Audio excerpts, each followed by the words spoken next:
നിങ്ങൾക്ക് പലർക്കും ഇതറിയായിരിക്കും, പക്ഷേ എനിക്ക് ഈ ഒരു രീതിയിൽ ഉണ്ടാക്കുന്നത് ആദ്യമായിട്ടാണ്. വെക്കേഷനല്ലേ, കുട്ടികൾക്ക് എന്തായാലും ടേസ്റ്റുള്ള ഒരുപാട് ഫുഡുകൾ അവർ ആഗ്രഹിക്കുന്നുണ്ടാവും.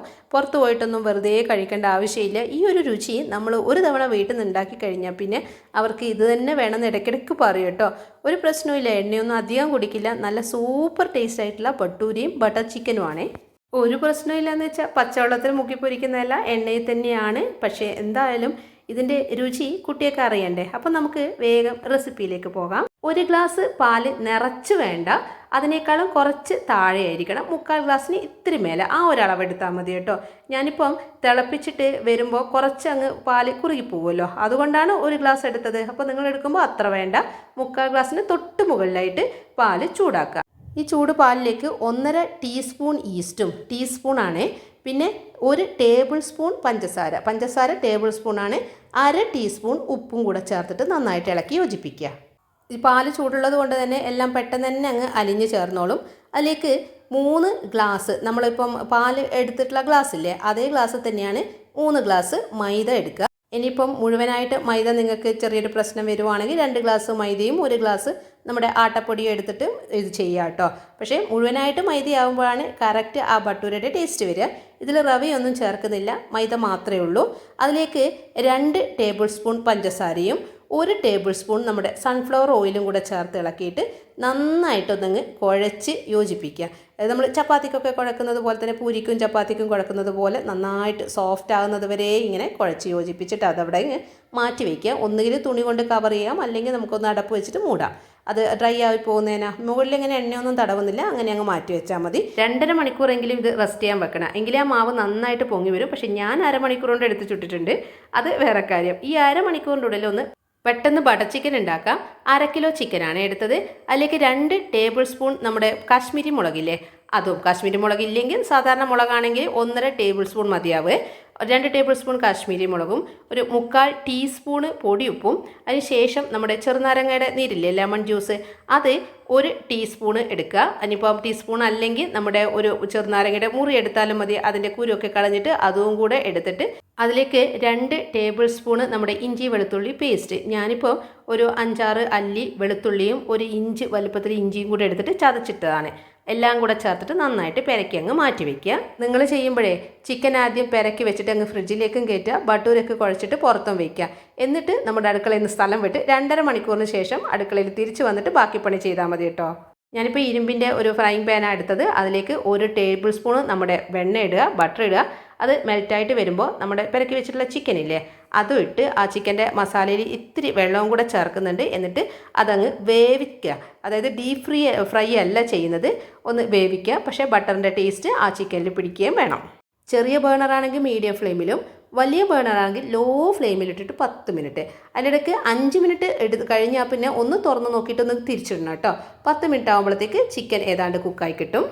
ഈ ഒരു സമയത്തിനുള്ളിൽ ഞാനൊരു 2 സവാള ഒന്നങ്ങ് സ്ലൈസ് ചെയ്യുന്നുണ്ട്. 2 പച്ചമുളക് ചോപ്പ് ചെയ്യുക. പിന്നെ കാഷ്യൂനട്ട് 20 എണ്ണം വേണം കേട്ടോ. അതെല്ലാം അങ്ങ് സെറ്റാക്കി വെക്കുക. പിന്നെ ഇതിൽ തക്കാളിയും കൂടെ വേണം. തക്കാളി മീഡിയം സൈസ് അല്ലെങ്കിൽ ചെറിയ സൈസൊക്കെ ആണെങ്കിൽ ഒരു 5 എണ്ണം എടുക്കാം. മീഡിയം സൈസ് ആണെങ്കിൽ 4 എണ്ണം വേണം കേട്ടോ. ഇത് വേറൊരു ടേസ്റ്റാണ്. നമ്മൾ വിചാരിക്കും അയ്യോ തക്കാളിയൊക്കെ ഇത്ര വേണോ, പക്ഷേ വേണം, എന്നാലേ ആ ഒരു കറക്റ്റ് ആ ടേസ്റ്റ് ഉണ്ടാകും. ഞാൻ ഉണ്ടാക്കിയപ്പോൾ എനിക്ക് നല്ല ടേസ്റ്റ് തോന്നിയത് ഈ ഒരു അളവിലെടുക്കുമ്പോഴാണ്. പിന്നെ വീണ്ടും ഇഞ്ചി വെളുത്തുള്ളി പേസ്റ്റ് വേണം. അത് 2 ടേബിൾ സ്പൂൺ പേസ്റ്റ് ആണെങ്കിൽ, എൻ്റെ കയ്യിൽ അറിയാലോ അധികം പേസ്റ്റും കാര്യങ്ങളൊന്നും ഉണ്ടാവില്ല, എപ്പോഴും അപ്പോൾ ഇങ്ങനെ ചതച്ചിടല. അപ്പോൾ ഞാൻ നേരത്തെ 1 കുടം വെളുത്തുള്ളി എടുത്തതിൽ 4-5 എണ്ണം നേരത്തെ എടുത്തു. ബാക്കിയുള്ള വെളുത്തുള്ളിയാണ് ഇപ്പോൾ സെറ്റാക്കി വെക്കുന്നത്. പിന്നെ ഇഞ്ചിയും ഒരു 1/4 കഷ്ണം ഇല്ലേ, 1/4 ഇഞ്ച് കനത്തിൽ അതും റെഡിയാക്കി വെച്ചിട്ടുണ്ട്. ഇതിങ്ങനെ ചതച്ചൊന്നും ഇടേണ്ട ആവശ്യമില്ല, കാരണം അത് നമ്മൾ വഴറ്റിയിട്ട് ഇതങ്ങ് അരയ്ക്കും കേട്ടോ. അരയ്ക്കുമ്പോഴും എല്ലാം കൂടെ ഒരുമിച്ച് അരയ്ക്കുന്നില്ല. അതിൻ്റെ ഇടയിൽ നമ്മുടെ ചിക്കൻ്റെ വെള്ളമൊക്കെ വറ്റിയിട്ട് നന്നായിട്ട് വെന്ത് കിട്ടിയിട്ടുണ്ട്. അതങ്ങ് മാറ്റി വയ്ക്കുക. ഇനിയിപ്പം ഈ നമ്മുടെ ഇരുമ്പിൻ്റെ ചീനച്ചട്ടിയാണെങ്കിൽ അടിക്ക് പിടിക്കുമോ എന്നുള്ളതൊന്ന് ശ്രദ്ധിക്കണേ.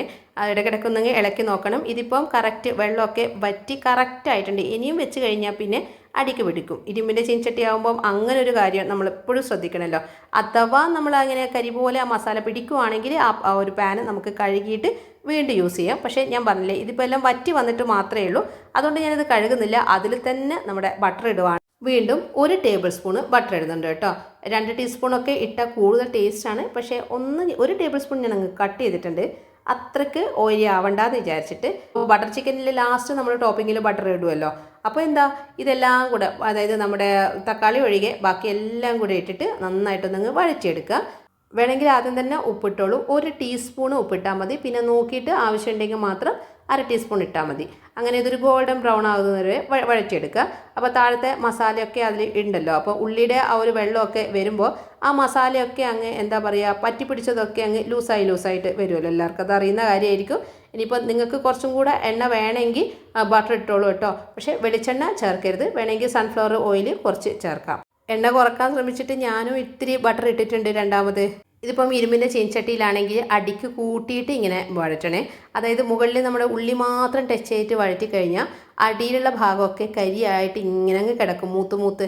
അതുകൊണ്ട് ഓരോ തവണ നമ്മൾ ഇളക്കുമ്പോഴും അടി കൂട്ടി ഇളക്കുക എന്നൊക്കെ പറയില്ലേ, അങ്ങനെ ചെയ്യണം. അപ്പം ഉപ്പിട്ട് പിന്നെ അതിന് ശേഷം ഞാനിപ്പം 1/2 ടീസ്പൂൺ ഗരം മസാലയും 2 ടീസ്പൂൺ സാധാരണ മുളകില്ലേ അതും കൂടെ ചേർക്കുന്നുണ്ട്. ഇനിയിപ്പോൾ കാശ്മീരി മുളകാണ് ഈ സമയത്ത് ചേർക്കുന്നതെങ്കിൽ 3 ടീസ്പൂൺ ചേർത്തോളൂ. ടീസ്പൂണാണ്, ടേബിൾ സ്പൂൺ അല്ല. പിന്നെ ഈ വഴറ്റുന്നത് മുഴുവൻ ലോ ഫ്ലെയിമിലിട്ടിട്ടാണ്. പ്രത്യേകിച്ച് പൊടിയൊക്കെ ചേർക്കുമ്പോൾ ലോ ഫ്ലെയിമിലേക്ക് ഇടണം. എന്നിട്ട് നമ്മുടെ നേരത്തെ അരിഞ്ഞു വെച്ചിട്ടുള്ള തക്കാളിയില്ലേ അതും കൂടെ ചേർത്തിളക്കുക. തക്കാളിയുടെ വെള്ളവും കൂടെ ചേരുമ്പോൾ ആ മസാലയൊക്കെ നന്നായിട്ട് ഇതിലേക്ക് മിക്സായിട്ട് കിട്ടിക്കോളും. തക്കാളിയൊക്കെ നന്നായിട്ട് വഴണ്ടി വരുമ്പോൾ 1.5 ഗ്ലാസ് ചൂടുവെള്ളം, തിളച്ച വെള്ളം തന്നെ എടുത്തിട്ട് ഇതിലേക്ക് ഒഴിക്കുക. പച്ചവെള്ളം ഒഴിക്കരുതേ. എന്നിട്ട് എല്ലാം കൂടെ ചേർന്ന് നല്ലൊരു കുഴമ്പ് പരുവത്തിലാവില്ല. ആ ഒരു സമയത്ത് ഇതിൻ്റെ കഷ്ണങ്ങൾ മാത്രം എടുത്തിട്ട് തിളപ്പിച്ചാറിയ വെള്ളമുണ്ട് അത് ചേർത്തിട്ട് അങ്ങ് അരച്ചെടുക്കുന്നത്. ഇനിയിപ്പം നിങ്ങൾക്കിപ്പോൾ തിളപ്പിച്ചാറിയ വെള്ളമൊന്നും കയ്യിലില്ലെങ്കിൽ ഇതിങ്ങനെ അങ്ങ് ഓഫ് ചെയ്ത് വെച്ചിട്ട് എല്ലാം കൂടെ ചേർത്തിട്ട്, അതായത് തണിഞ്ഞിട്ട് അരച്ചാലും മതി. തണിയാതെ നമ്മൾ അങ്ങനെ അരയ്ക്കുമ്പോൾ നമ്മുടെ മിക്സിയുടെ ജാറിൻ്റെ ടോപ്പൊക്കെ അങ്ങ് തെറിച്ച് പോകും. അതുകൊണ്ടാണ് ഞാനിപ്പം ഇത് മാത്രം എടുത്തിട്ട്, ഞാൻ പറഞ്ഞില്ലേ പെട്ടെന്നൊരു ബട്ടർ ചിക്കൻ ഉണ്ടാക്കാൻ നമുക്ക് ഇതൊക്കെയല്ലേ മാർഗ്ഗമുള്ളൂ. അതുകൊണ്ട് ഇത് മാത്രം എടുത്തിട്ട് തിളപ്പിച്ചാറിയ വെള്ളം ചേർത്തിട്ട് അങ്ങ് അരച്ചെടുക്കുന്നത്. ആ ഒരു സമയത്ത് ഞാൻ അപ്പുറത്ത് പാല് തിളപ്പിക്കാൻ വെച്ചിട്ടുണ്ട്. കാരണം എൻ്റെ കയ്യിൽ ഫ്രഷ് ക്രീമൊന്നുമില്ല. അപ്പം ഞാനിപ്പം 1 ഗ്ലാസ് പാലെടുത്തിട്ട്, 1 ഗ്ലാസ്സോ 2 ഗ്ലാസ്സോ എത്ര വേണമെങ്കിലും എടുക്കാം. പക്ഷേ ഞാനിപ്പം 1 ഗ്ലാസ് പാലെടുത്തിട്ട് നന്നായിട്ടങ്ങ് അപ്പുറത്തുനിന്ന് കുറുക്കുന്നുണ്ട്. അത് കുറുക്കിയ പാല് ഈ സമയത്ത് അങ്ങ് ഒഴിക്കുക. ഇനിയിപ്പം എല്ലാം ചേർത്തിട്ട്, അതായത് നമ്മളിപ്പം ആ ഒരു ചിക്കനൊക്കെ ചേർത്തിട്ട് ലാസ്റ്റ് വേണമെങ്കിൽ ഒഴിക്കാം. പക്ഷേ ഞാനിപ്പം പാല് ഈ ഒരു സമയത്ത് തന്നെ ഒഴിച്ചിട്ടുണ്ട്.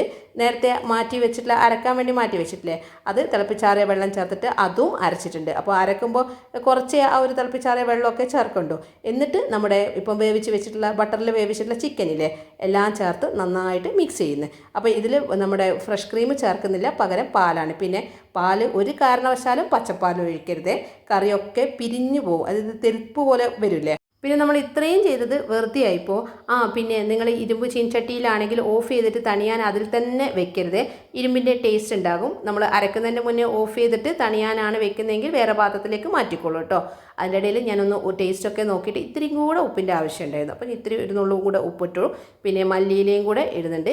അതിൻ്റെ ഇടയിൽ അപ്പുറത്ത് പാന് ഒന്ന് ചൂടാക്കിയിട്ട്, ചീൻചട്ടി ചൂടാക്കിയിട്ട് കുറച്ച് കസൂരി മേത്തിയില്ലേ നമ്മുടെ ഉലുവയില, അതൊന്നങ്ങ് അവിടെ നിന്ന് ഡ്രൈ ആയിട്ട് റോസ്റ്റ് ചെയ്യുന്നുണ്ട്. എന്നിട്ട് അതും കൂടെ ഒന്നങ്ങ് കൈകൊണ്ടങ്ങ് തിരുമ്മിയിട്ട് ഇടുക. അപ്പോൾ പച്ചക്കന്നെ അങ്ങ് ഇടാം, പക്ഷേ അങ്ങനെ ഇടുമ്പം അത്രയ്ക്ക് അതിൻ്റെ ഫ്ലേവർ വരില്ല. ഒന്ന് ചൂടാക്കിയിട്ടിടുമ്പോൾ പെട്ടെന്ന് തന്നെ നമുക്ക് കൈകൊണ്ടെടുത്ത് പൊടിക്കാനും പറ്റും, നല്ലൊരു ടേസ്റ്റും ആയിരിക്കും. കസൂരി മേത്തി ഇപ്പം എല്ലാ സൂപ്പർ മാർക്കറ്റിലും കിട്ടുമല്ലോ, പ്രത്യേകിച്ച് പറയണ്ടല്ലോ.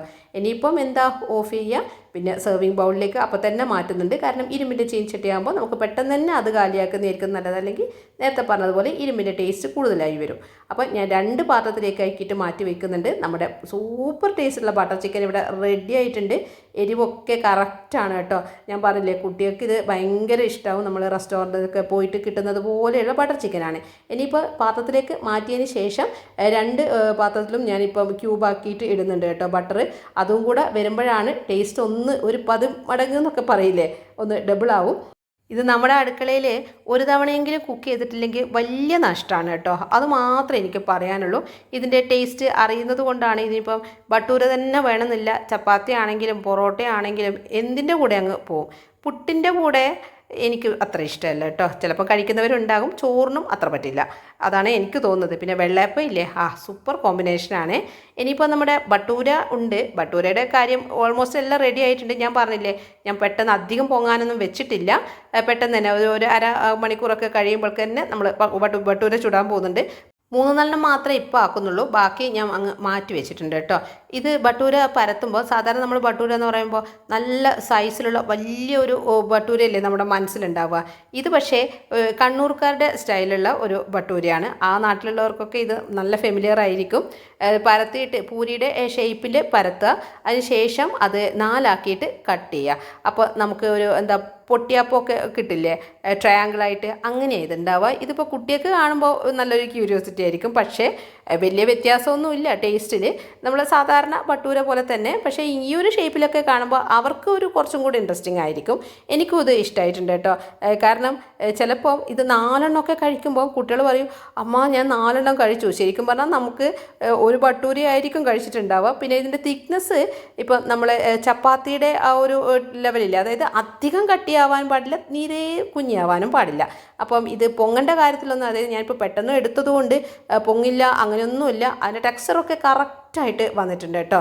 ഞാനിപ്പം അരമണിക്കൂർ കഴിയുമ്പോഴത്തേക്ക് തന്നെ ചുട്ടിട്ടുണ്ടല്ലോ. പിന്നെ സൺഫ്ലവർ ഓയിലാണ് ചെയ്യുന്നത്. നമ്മുടെ ഒരിക്കലും ഇതിൽ നമ്മുടെ വെളിച്ചെണ്ണ ഉപയോഗിക്കാൻ പാടില്ല. ഫ്ലേവർ ഇല്ലാത്ത ഏതെങ്കിലും ഓയിൽ എടുക്കുക. അപ്പം ഞാനിപ്പം ഒരു പൂരിയുടെ ഷേപ്പിലാണ് പരത്തിയത്, അല്ല സൈസിലാണ് പരത്തിയത്. ചപ്പാത്തിയുടെ അത്ര വലുപ്പം വേണ്ട, പൂരിയുടെ സൈസിൽ പരത്തിയതിന് ശേഷം ഇതുപോലെ അങ്ങ് കട്ട് ചെയ്ത് വെക്കുന്നുണ്ട്. എന്നിട്ട് ഇതിങ്ങനെ ചുടുക. പിന്നെ എണ്ണ ഒന്നങ്ങ് വലിഞ്ഞ് കിട്ടാൻ വേണ്ടിയിട്ട് ഒരു തുണി ഞാൻ അവിടെ വെക്കുന്നുണ്ട്. നല്ലൊരു വൈറ്റ് തുണി വെച്ചിട്ട് ആ എണ്ണ ഒന്നങ്ങ് അബ്സോർബ് ആയി കിട്ടുമല്ലോ. ഇതിപ്പം ഇങ്ങനെ ആക്കുന്നത് കൊണ്ട് എക്സസ് ആയിട്ടുള്ള ഓയിലൊക്കെ അങ്ങ് നമ്മുടെ നല്ല കോട്ടൺ തുണിയല്ലേ, അപ്പോൾ അതങ്ങ് വലിച്ചെടുത്തോളൂ. അതുകൊണ്ടാണ് പറഞ്ഞത് അധികം ഒന്നും എണ്ണ കുടിക്കില്ലെന്ന്. എണ്ണയിൽ മുക്കി പൊരിക്കുന്നതാണെങ്കിലും എക്സ്ട്രാ എണ്ണയൊന്നും മുകളിലൊന്നും ഉണ്ടാവില്ല. അപ്പം നല്ല ടേസ്റ്റാണ്. ഞാനിങ്ങനെ വെറുതെ പറയുന്നതല്ല, കാരണം അത്രയും നമുക്ക് ഇനിയും കഴിക്കാൻ തോന്നും. പിന്നെ ഓയിലി അല്ലേ എന്ന് വെച്ചിട്ട് നമ്മളൊന്ന് കൺട്രോൾ ചെയ്യുന്നു മാത്രം. എന്നാലും വല്ലപ്പോഴും ഇങ്ങനെയൊക്കെ ഒന്ന് ഉള്ളത് കഴിച്ചിട്ടില്ലെങ്കിൽ, ഒരു ഇത്രയും ടേസ്റ്റൊന്നും ആസ്വദിച്ചിട്ടില്ലെങ്കിൽ നമ്മുടെ ലൈഫിൽ എന്താ ഒരു ഇതുള്ളതല്ലേ. അപ്പം നമുക്ക് രുചിയുള്ള ഭക്ഷണങ്ങൾ കഴിക്കണമെന്ന് തോന്നുമ്പോൾ ഇങ്ങനെയുള്ള സംഭവങ്ങളൊക്കെ നമുക്ക് വീട്ടിൽ തന്നെ കഴിക്കാം. പിന്നെ നമ്മൾ ഹോട്ടലിലൊക്കെ പോകുമ്പോൾ അവർ ചൂടായ എണ്ണയിൽ തന്നെ അല്ലേ പിന്നെയും ഇട്ട് പൊരിക്കുക. അപ്പോൾ നമ്മളാണെങ്കിൽ ഇപ്പോൾ ഈ തവണ നമ്മൾ ചുട്ടെടുത്തിട്ട് പിന്നെ ആ എണ്ണ യൂസ് ചെയ്യില്ലല്ലോ. അപ്പം അങ്ങനെയുള്ള കാര്യങ്ങളൊക്കെ ശ്രദ്ധിക്കുകയാണെങ്കിൽ പുറത്തുനിന്ന് കഴിക്കുന്നതിനേക്കാളും എത്രയും നല്ലത് ഇതൊക്കെ അതായത് കഴിക്കണമെന്ന് തോന്നുന്ന സമയത്ത് വീട്ടിൽ നിന്ന് ഉണ്ടാക്കുന്നതല്ലേ.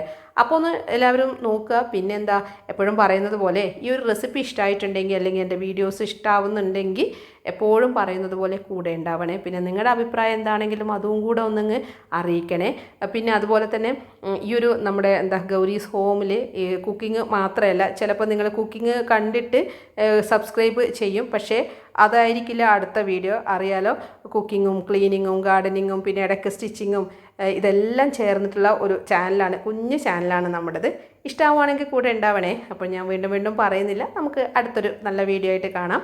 സപ്പോർട്ട് ചെയ്ത് കൂടെ നിൽക്കുന്ന എല്ലാവർക്കും ഒത്തിരി താങ്ക്സ്. പിന്നെ നമ്മുടെ വീടും പറമ്പും ഒക്കെ എപ്പോഴും വൃത്തിയാക്കിയിരിക്കുക. ന്യൂസുകളൊക്കെ കാണുമ്പോൾ നമുക്ക് പേടിയാവുന്നുണ്ട്. പാമ്പും കുഞ്ഞുങ്ങളൊക്കെ കാണുന്നുണ്ട്, അവിടെ കാണുന്നുണ്ട്, ഇവിടെ കാണുന്നുണ്ട് എന്നൊക്കെ പറയുന്നുണ്ട്. എല്ലാവരും എല്ലാ ഭാഗവും നമുക്കെല്ലാം പരിസരമൊക്കെ വൃത്തിയായിട്ട് സൂക്ഷിക്കാം. ബാക്കിയൊക്കെ നമ്മുടെ ഭാഗ്യം പോലെ ഇരിക്കും അല്ലേ. അപ്പോൾ നമ്മുടെ ഭാഗത്തുനിന്ന് എല്ലാ ശ്രദ്ധയും മുൻകരുതലും ഉണ്ടാവുക. അടുത്തൊരു നല്ല വീഡിയോയിൽ വരുന്നത് വരേക്കും ഇതുവരെ വീഡിയോ കണ്ട എല്ലാവർക്കും താങ്ക്